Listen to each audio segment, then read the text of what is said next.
Friends, I feel we should now continue our subject, but is there any other questions before I go on? There was a gentleman, a lady first. Yes, you were first there. You remember in the back? I was just wondering, I was thinking of an analogy that you gave about this world and the inhabitants. And I was just wondering, how going to this world is more blind to this world, can acquire lots of things in lots of other areas, but they remain blind. And I was wondering about those qualities that we don't get any out of. Yes, the question is this, that if a child is born blind, for instance, and of course in this world he has missed an awful lot, what happens to her soul? Isn't that what you're saying in the next life? No? I'm saying, what happens to us in that kind of sense of the qualities that might be compared to being blind? Say we're handicapped in some attribute that we fail to achieve in this world, and when we're born into the next world, and we don't have that attribute at all. Oh, what we don't have. Oh, I see. Yeah, you mean to say that if we do not acquire certain qualities and perfections here, and we said that we cannot get them in the next life, what will happen? Well, again, again, you see, remember this, we cannot be, we are not here going to be discussing this entirely on a rational basis and just say exactly what's going to happen. What we understand from the writings, that's all I can say, is that we must acquire these qualities and perfections in this life. This is the place for acquiring them. If we do not acquire them, we cannot get them in the next life. Then there is a question here which we must never overlook. And it is the bounties of God, and the grace of God, and the forgiveness of God. That's another thing. These are all the elements which must be taken into consideration. We know a child, for instance, who has not had the opportunity to develop these qualities and perfections in this life. God will compensate it for him in the next life through his bounties. I don't know how God will deal with us if we have not acquired these qualities and perfections. We cannot be sort of in here sitting and giving a judgment and say this is exactly what's going to happen. One thing we know, and that is that forgiveness of God is very great. Very great indeed. You cannot underestimate the forgiveness of God. I am sure myself, in my thoughts, in my mind, this is my feeling, that God will forgive everybody. Now, I'm not saying that God will immediately put us all on the same level. Yeah, we will be in our own levels, but God is very forgiving. And all the wrong things we do, God can and will forgive. There are some things that he cannot forgive. We'll discuss this later on. It is not something that he doesn't want to forgive, but he cannot. It's against the laws of creation. And one of those things I mentioned is this covenant breaking. But Abdul-Baha mentions, if you do not educate your children properly, if you do not educate them, if you do not teach them the law of God and the love of God, it's something which God cannot forgive. I don't know what it means, how he will deal with us. There are few things that are unforgivable by God, but his forgiveness is very, very great. The ocean of his forgiveness is very immense. But it must not become a license, so that we can say, all right, now that God is forgiving, let's go and have a jolly good time here. You have to remember that we have to acquire limbs and spiritual qualities and perfections here. This is the purpose of life. You know, speaking of God's forgiveness, I'll tell you a little story, just to amuse you a little bit. This is just to amuse you. You know, there was a very great religious leader in the East, in Persia. And one day God said to him, and he had a lot of followers. This man had a lot of followers. And he was very proud of himself. He became proud a little bit. And God said to him, do you want me to, he said, I see you have a lot of followers, he said. I see you have a lot of followers. Do you want me to reveal to all your followers some of your bad qualities, which you're hiding from them? And if I reveal all these bad qualities, all these followers will leave you. Do you want me to do that? He said. This man thought things are getting very bad. He decided to do a little bit of blackmailing. He said to God, do you want me to tell the people about the great ocean of your forgiveness, that you forgive everybody so that if they hear it, nobody will worship you anymore? And God thought, this is getting very bad. He said, we'll make a deal. I won't reveal all your bad qualities, and you don't talk so much about the ocean of my forgiveness. That's right. So I think it gives us an idea. Now, if there is no other questions, I think I'll go now and talk about this. And I'm not, I suppose some of you have not heard the first part of this talk, and so I don't know what you will learn now or will listen now. But anyhow, I'm not going to say what I have so far said, but I feel that it is essential to say this much, that we said that the soul comes from the spiritual worlds of God, it's an emanation from the worlds of God, that it is here to acquire spiritual qualities and perfections, so that in the next life it can use those qualities and perfections to enable him to progress. And we said that this seems to be the purpose of life. But really, this is not the essential purpose of life.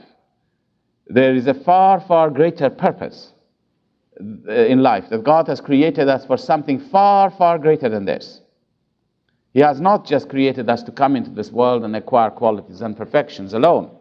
He has created us for something far greater. And in order to appreciate this, I'm going to take you to nature again. Because I was telling you this morning that nature will give us an awful lot of insight into spiritual things, provided you read the writings.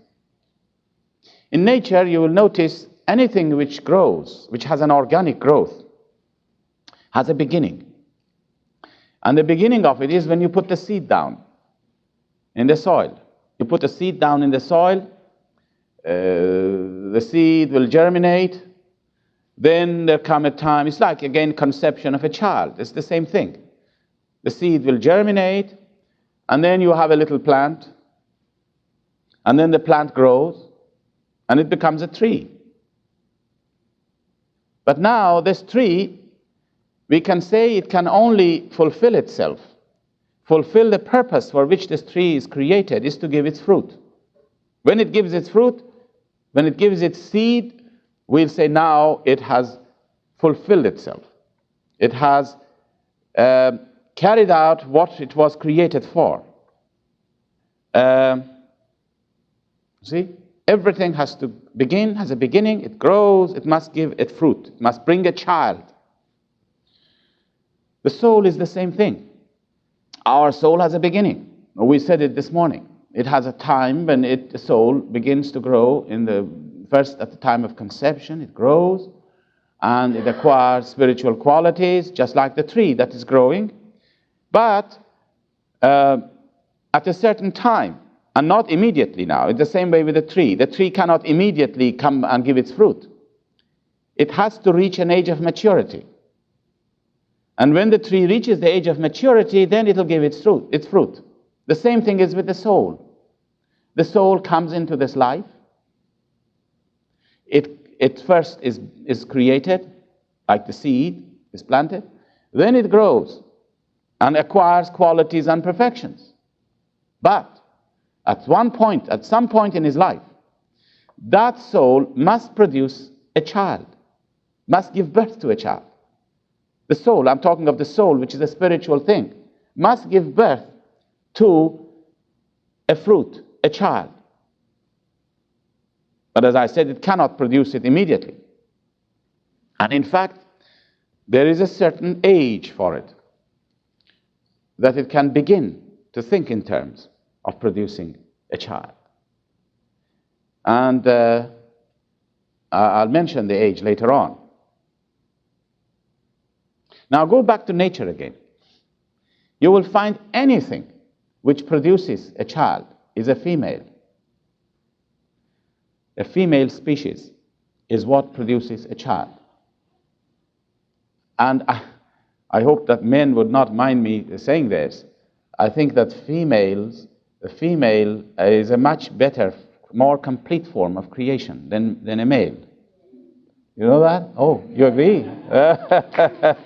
Oh, there we are. Now men will be angry when I go out of this room. You must be protecting me, you know? I'll be attacked. I'll be attacked. You see, because a female can reproduce, can produce a fruit. But again, the tree cannot produce a fruit by itself. And we are just talking of nature. It has to be pollinated. A female cannot produce a child on her own. There must be a relationship with a male factor so that the female can conceive a child and then give birth to it. This is nature. This is the same thing with the soul. Our soul, which is a spiritual entity, if it has to produce a child, it cannot produce a child on her own. The soul here must act as a female and enter into partnership with another agency, with another force. But the choice, the soul here must act as a female and enter into partnership with another agency, with another force. But the choice here is given to us. A tree has no choice. It's pollinated by nature. The animal has this mating with its own type. But the soul here has got a choice. You can choose whatever agency, whatever force you want to give your soul to it and establish this marriage. It's like a marriage, really, our soul, which is a spiritual thing. Now, I'll tell you what most peoples of the world do. Of course, most people even don't know they have a soul. They won't even think about it. But most people, without knowing it, they give their soul to this world. They're born here. They live so many years. They think of nothing but material things. Isn't that right? So what happens? They have given their soul to this world. And so the child of that soul, which is a spiritual entity, the child that it produces is not worthy of itself. It is materialism. Imagine our soul give birth to materialism. It's become darkened. There is a little bit of spiritual entity there, but that spiritual entity has given birth, has given itself to this world, to establish a relationship with this world. And the child of that product is very unworthy. See, its father is very low. The mother is the soul. But the father is very unworthy. It's in material things. And so the child is materialism. Now, Baha'u'llah tells us, I'm just giving you in this form of example, to whom we should give our soul in marriage, in relationship, with whom we should establish a relationship. We should establish a relationship between our souls and the forces of the revelation of Baha'u'llah. In other words, we give ourselves to the influences of the revelation of Baha'u'llah. We open our heart and our soul to the influences of his revelation. Can you imagine? A very much more exalted station than ourselves. The forces of the revelation, which he has released in the world. We allow our souls to become fertilized by these forces, which he has released, if you let it, because it's up to us. And when you open your heart to the influences of his revelation, and let the forces of his revelation fertilize our souls, then our souls will conceive a child which is worthy, And that child, once it is born, it is known, you can call it the spirit of faith. Our soul has produced the spirit of faith, which is the purpose of life, the purpose of creation, the purpose that God has created us for.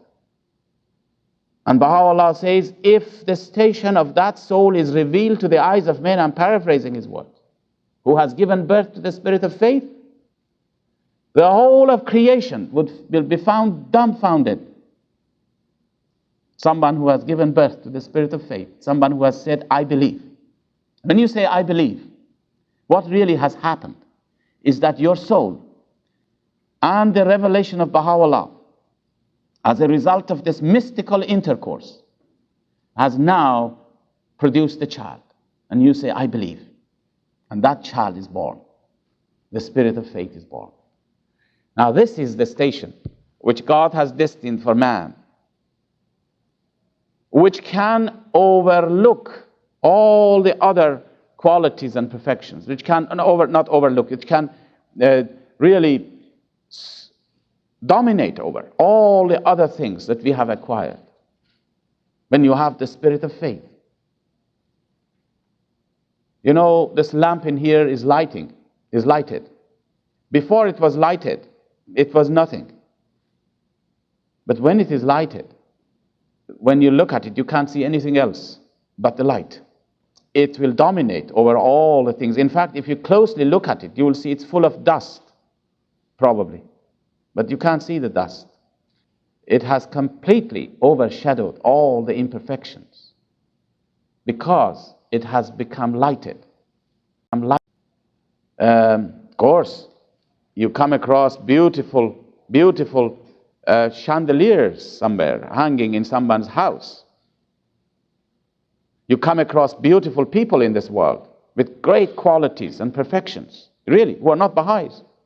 You come across great many people who live a marvelous life, much better than me, I'm sure. They are like as chandeliers, you know, like this beautiful crystal lamp, which is exquisite, but it's not lighted. It's not lighted. This is the only thing. But then you come across an old little bulb or an old little lamp, full of dust and full of all kinds of imperfections. But it is connected. That's lighted. That is the difference. But the real thing to be is to be a chandelier which is lighted. That is the real purpose of life. To have the qualities and perfections, and being exquisite qualities and perfections, and also lighted. That is the story of the early, or the believers, both early and the present time. To acquire qualities and perfections and to have faith, to have the spirit of faith. Now, this faith, when it is born, when this child is born, we said the spirit of faith is the child which really our soul has given birth to. It has conceived it because, you know, it doesn't happen suddenly also. When you give yourself to the influences of the revelation of Baha'u'llah, it doesn't immediately appear as a spirit of faith. Just like a woman who becomes pregnant doesn't immediately give birth to a child. There must be a period of conception, of growth, of that embryonic growth until it can be born. It takes time. But there comes a time that then you have so much sure of it that you have faith. And you say, I really believe. And you really believe in your heart. I also mentioned, you remember, that when the tree comes into being, you remember we talked about a tree. It's first you plant the seed and then it grows. It doesn't immediately produce a fruit either. You have to wait until it becomes mature. It's the same thing with the soul. Not immediately recognize and give itself to Baha'u'llah. There is an age for it.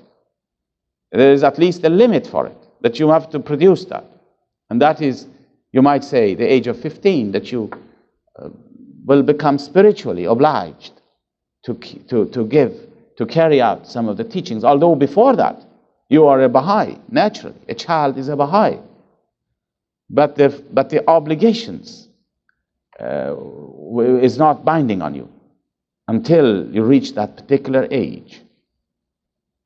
Now, having said this, that our soul must give birth to a child, now let us look at nature again. In nature, when a mother gives birth to a child, that action of giving birth to, it may be relatively an easy action. Or maybe I shouldn't say that. To give birth to a child is easy. I shouldn't say that. But really, parents know that to give birth to a child is nothing comparing with the afterwards. After the child is born is the beginning of all the cares and the attention and the labors and the work that you have to do for that child, to protect it constantly, all the time to protect it and help it to grow and mature. It's much more difficult. It's easy to become Baha'i, but it is difficult to grow, to protect the faith, to enable it to grow day by day, and to look after it, and to watch over it. Much more difficult. It needs a vigilance, which is constant vigilance. Has to be constant. So that there we come across again a very new challenge which has come to us. Once you have faith, a new challenge comes to us. I am a Baha'i. What is the next step? So that my faith may grow. And remember, our faith is precious to us, just as much a child is precious to a mother. And it's also precious to its father.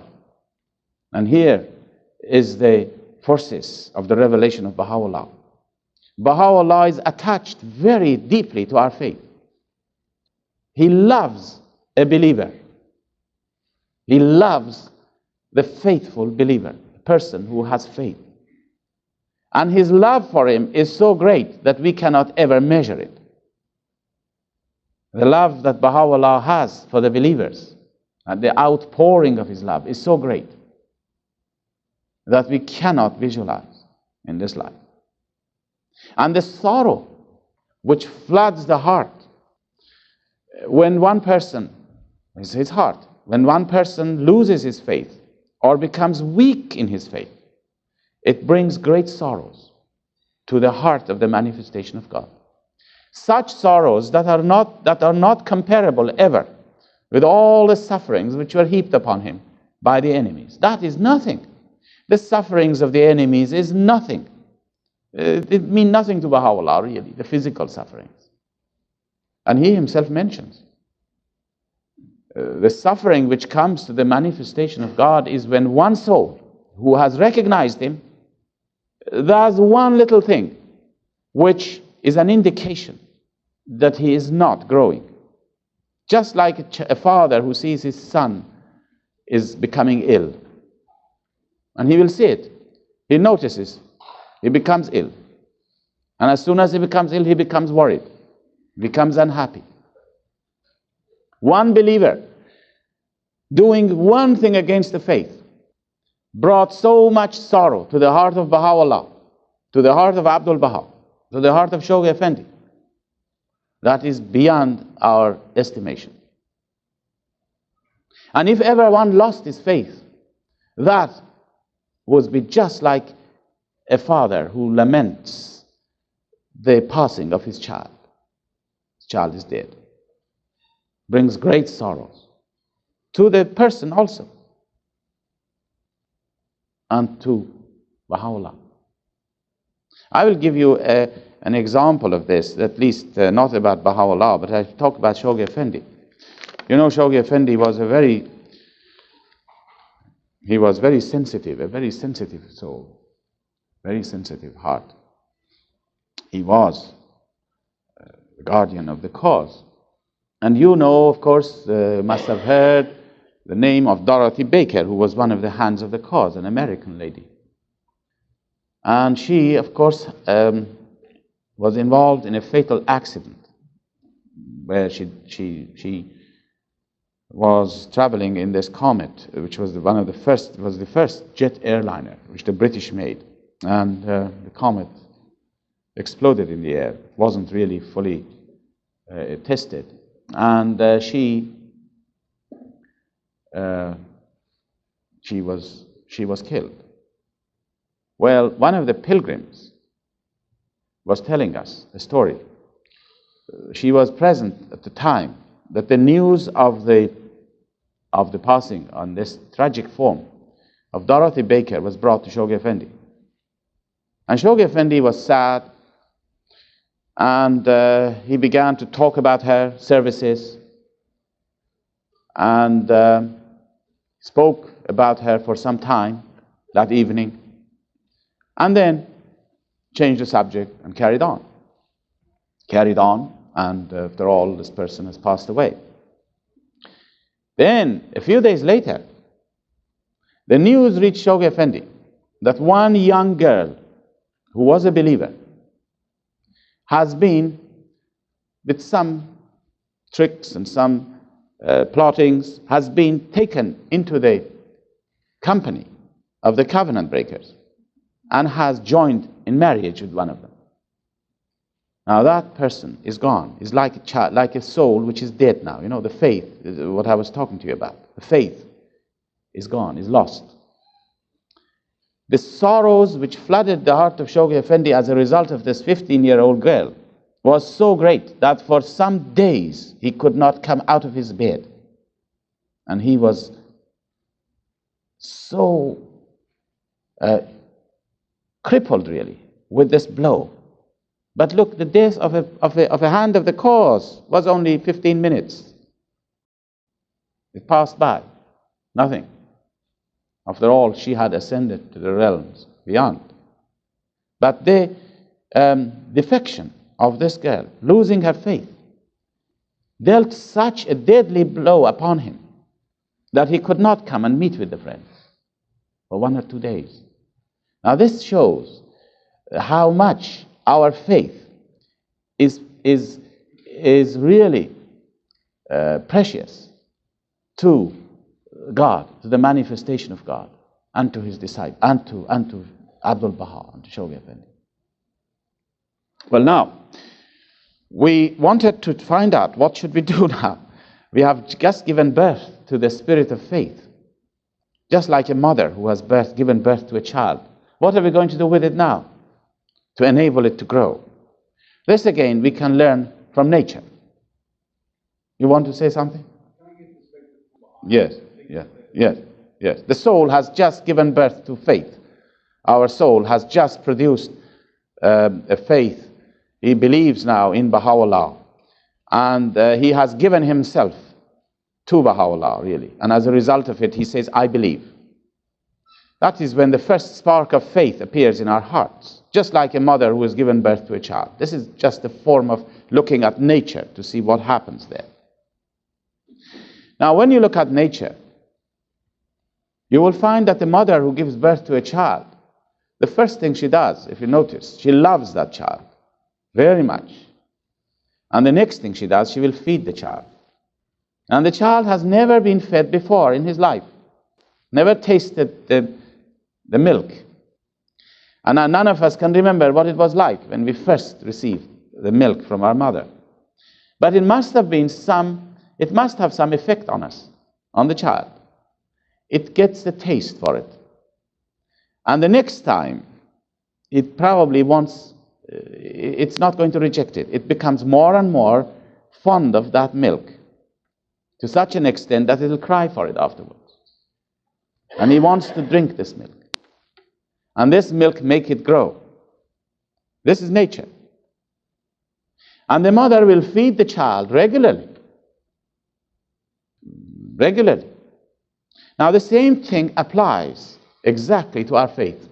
When you say, I become a Baha'i, it's a dangerous thing to remain like this and just remain in that state. We must feed our faith. We must feed the spirit of faith which is born. We must feed it with some food. And the food for it is the words of God for this age. This is why Baha'u'llah has commanded us. This is one of his commandments. He says, you must read, you must recite, he says, recite my words. Recite my words twice a day, in the morning and in the evening. He stipulates that. Recite my words in the morning and in the evening.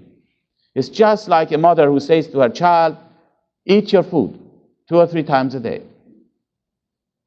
You see how similar it is? And Baha'u'llah mentions to us, if we don't recite, what will happen to us? You can imagine what will happen to us. What will happen if a child does not eat his food? Baha'u'llah says, if you do not read my words, it's a very serious situation. He says, you are not steadfast in the covenant. Our soul, if it is to be healthy, it must be steadfast in the covenant. If it is not, it's a serious situation. And this is when the believer becomes confused. He's a Baha'i, yes. But he has never taken a food, or very little. And so he becomes frustrated. He cannot see joy out of his faith and out of life. Just like a person who does not eat his food. I remember a few years ago, one young person came to me and he said, it's 1 year that I'm a Baha'i, but I don't feel any difference. I'm the same person as before. Can you imagine, when you become a Baha'i, can you imagine what happens? We have to be different. One has to be very different. Very different. It's a new life. This is the second birth that Christ is talking about. The spirit of faith is born. It must be the most exciting thing which happens, just like an excitement which comes to a mother. There is no excitement in the world for a mother greater than to have given birth to a child. And this person said, well, I don't feel any excitement. I'm a Baha'i for a year, but I've not grown, I've not changed. I'm just like the old days. I'm not excited about anything. What is wrong with me, he said. Well, you can imagine what's wrong. I mentioned to him, I said, have you ever loved somebody? Because you must remember, the faith, you cannot only become a Baha'i through your intellectual appraisal and intellectual investigations. You might begin with that way, but you have to fall in love, really. Your heart must accept the faith. You must fall in love. It's a falling in love. To be a Baha'i is that you have fallen in love. And of course, this is a relative term. It varies from person to person. One person's love for Baha'u'llah is not much of a love for another, in another case, of another person. Everyone is in different levels. We are all in different levels. This is a relative term. But to be a Baha'i means that you have come to love Baha'u'llah. This is what it amounts to. You can understand it, yes, you must study it and everything else. I don't know how you become a Baha'i, it's not important. You might become a Baha'i through a purely an intellectual approach. But then, if your heart does not move, and if your heart does not fall in love, because I mentioned, we have to give ourselves we have to give our soul to the influences of the revelation of Baha'u'llah. It is just like a marriage. When you are marrying somebody, you love that person. You see? Now here it is. This young man was telling me, he said that after a year, I don't feel any difference. I said, have you ever loved anybody in your life? He said, yes. Now let us see what happened that you love this person. Really, let us examine it. This is nature again. What happens that you come to love somebody? The first thing, you meet that person. Isn't that right? And when you meet that person, you like that person. And when you like that person, you come a little closer to that person. Isn't that right? You come a little closer. And when you come a little closer, you like him more or like her more. And when you like her more, you come still further closer. And you come closer and closer and closer. And it comes a point that you want to know everything about that person. Isn't that right?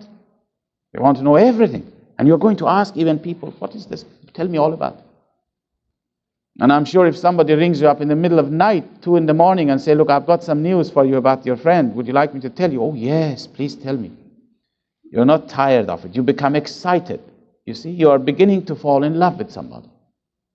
And so, this is how you fall in love with some person. So I mentioned to this young man, I said, when you heard of Baha'u'llah and recognized him and said you are a Baha'i, did you ever come a little closer to him? To Baha'u'llah? Did you ever allow yourself to come a little closer to him? No. Did you ever read anything about the history of his revelation, really, to find out what was going on in all this? Did you try to find out anything about him? No. Did you read any of his writings? No. Did you care to carry out his teachings? Exactly. See what he has said, let me carry them out. No, he said. Well, what do you expect? You have kept your distance. And now you want to be different. Of course you're not. You're the same person. You're just like a mother who has given birth to a child somehow, but it's gone now. It's not there anymore. It's very little of it left. And this is why I said it's very easy to become a Baha'i. But to grow in the faith is the greatest challenge and the greatest difficulty. But we can learn. We can learn from nature and we can learn from the writings of Baha'u'llah. And as I said in the morning, everything that he has said, it fits into nature.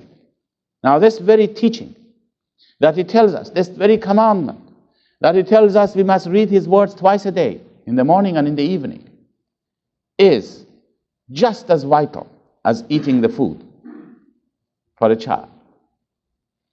And you see how much similar it is to nature when he says do it twice a day. You know, in life it's the same thing. If you eat, you cannot lump together all your food and eat it once a day. You can't do that. It's not healthy. You eat something in the morning, then that something that you eat in the morning, you have to give it time to be digested.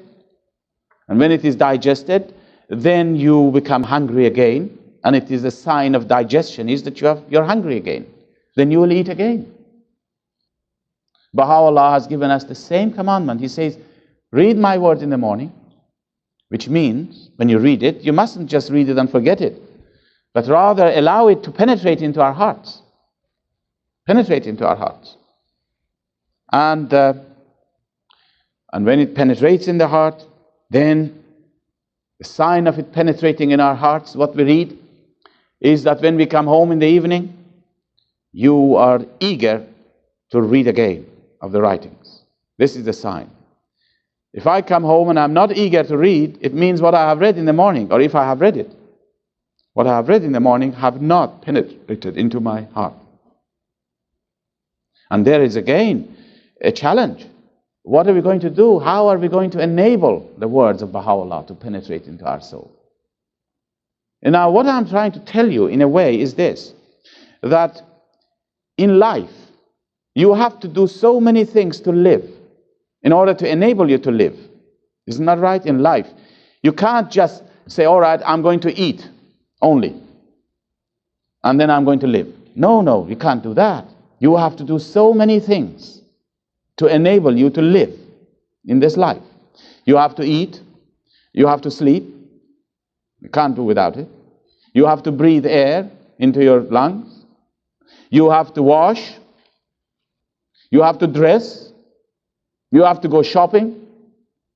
You have to work. You have to have friends if you want to live. You have to do all these things. And if one of them is not done, if I say I'm not going to shopping ever, now you can't live really. You must go for shopping. You have to do all these things. It's like in electricity, it's like, you know, these switches which are in series. If you put a number of switches, one after the other, you must close all the switches so that the current may flow. If one of them is open, nothing will happen.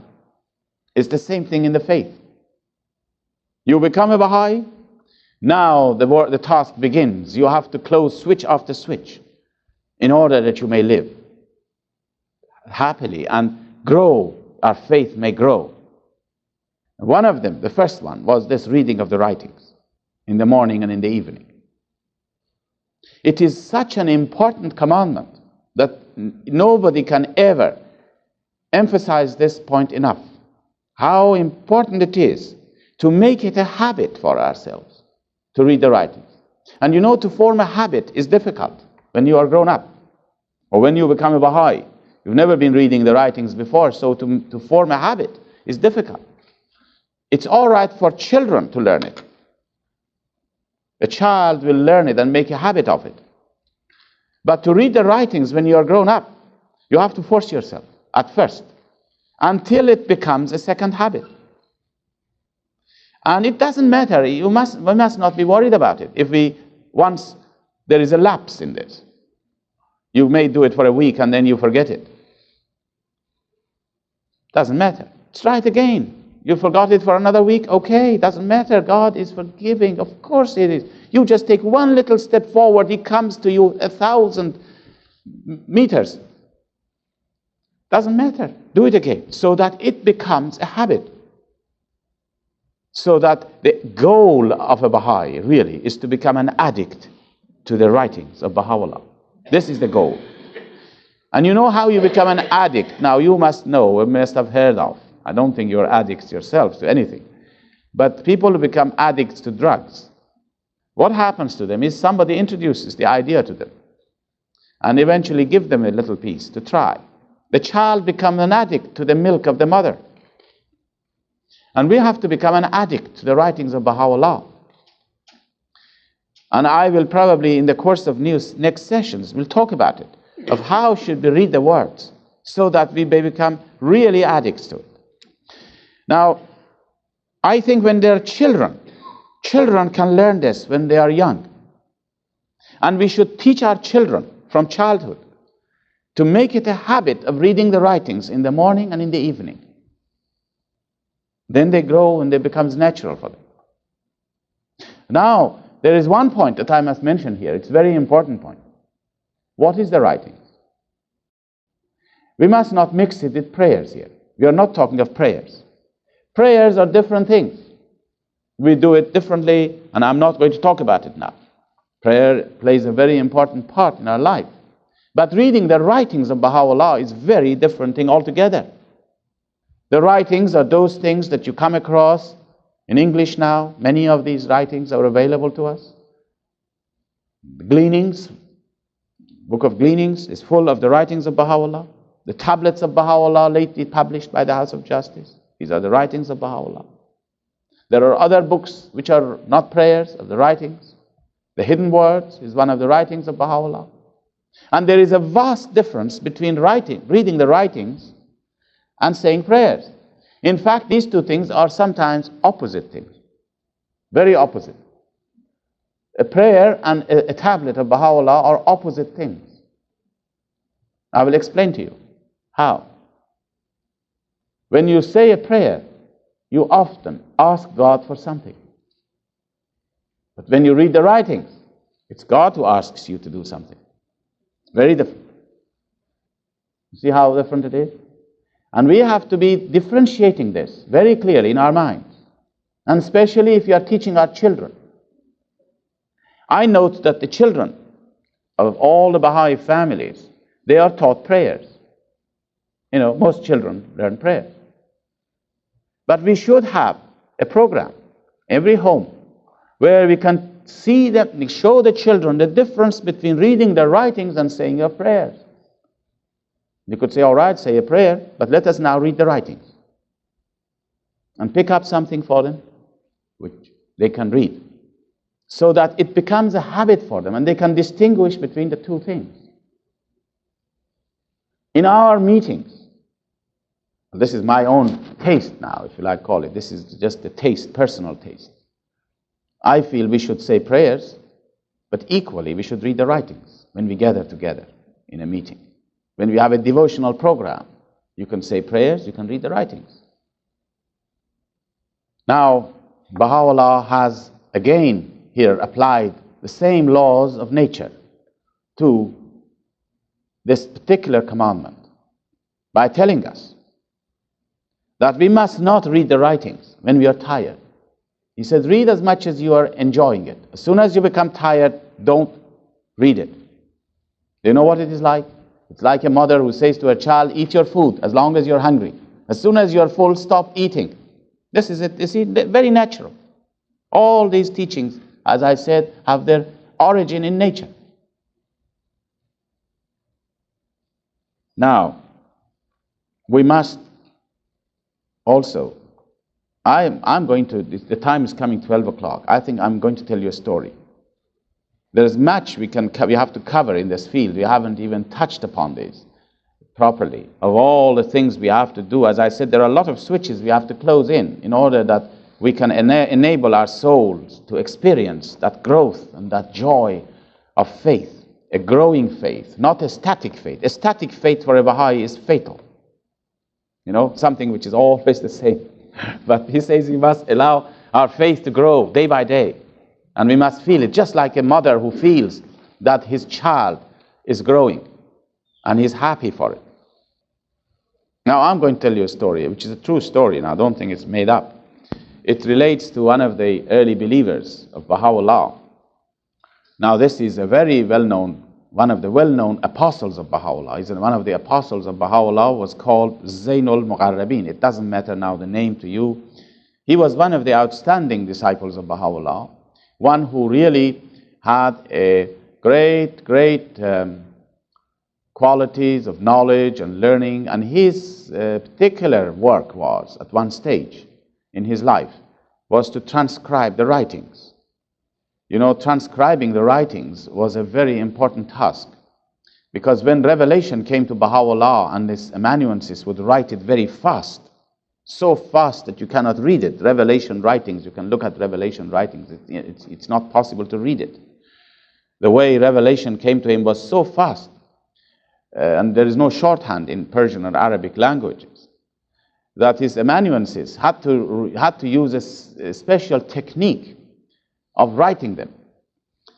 And I'm not going to go into details of it, but I can just illustrate for you how he used to write so fast. He had very large sheets of paper, very large sheets, piles of them. And when he was writing, he found out that you cannot use, if you hold a pen in your hand, and normally we used to hold a pen in our hands and we begin to write by moving our fingers. When you're writing, you move your fingers. When you move your fingers, you can't write very fast. But he used to hold a pen like this within his fingers, but he wouldn't move his fingers when he was writing. He would move his wrist. And so you can write big, one letter would maybe, one word would take the whole line maybe. And it would be, each word would go into each other. All the words would go into each other. Quick, he would write them down. Because remember, revelation came at the speed of 1,000 verses in an hour. The Kitab-e-Iqan was probably revealed in 3 or 4 hours. Because when this person sent the questions to Baha'u'llah in writing, 48 hours later, the Book of Certitude in its original form, in the handwriting of Abdul Baha, was presented to him. It didn't mean it took 48 hours to be revealed. It meant that Baha'u'llah had to eat, had to sleep, had to do other things during that period. 3 or 4 hours. The revelation is like this. And so when it was written down very fast, then he had to go to his room, the secretary of Baha'u'llah, the amanuensis of Baha'u'llah, and rewrite it again properly. And then he would bring it to Baha'u'llah. And Baha'u'llah often would pace up and down the room and reveal that tablet as if he knew it all by heart. And this man would check it, and any corrections were made. And then when it was properly done, then there were people who would transcribe it, because there were no typewriters in those days, or no printing machine. People were transcribing it. Abdul Baha was one of those people who used to transcribe the writings during Baha'u'llah's ministry. Now this man that I'm going to tell you a story of, and we are getting late, was one of those who used to transcribe the writings. But he was a very meticulous man, very meticulous in his work of transcription.